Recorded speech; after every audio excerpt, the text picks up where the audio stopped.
One before sheriff deputy, that na like deputy police then for inside Illinois for America, they don't collect 20 years in prison as punishment for killing a black woman that did not hold weapon. Her name na Sonya Massey inside her own house for July 2024. Sean Grayson, where been work with the Sangamon County Sheriff Office, then judge him guilty of second-degree murder inside October, or according to the record of the court. Massey, wey be 36 years old, now been called 911, wey be their police number, to report to say, it be like say she dey hear kurun kurun sound. Somebody want to enter for her house after she see a broken window for her house where dey Springfield.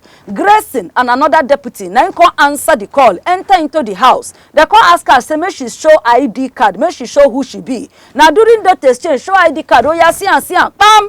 They said the woman come, she was holding a pot of boiling water. Now, the defense of Grayson can't argue for court, say he actually feel she was about to throw the hot water on him. That's now why he shoot him. The case being popular well, so they compare am to other top cases there where involve our police they use force against black people for that side.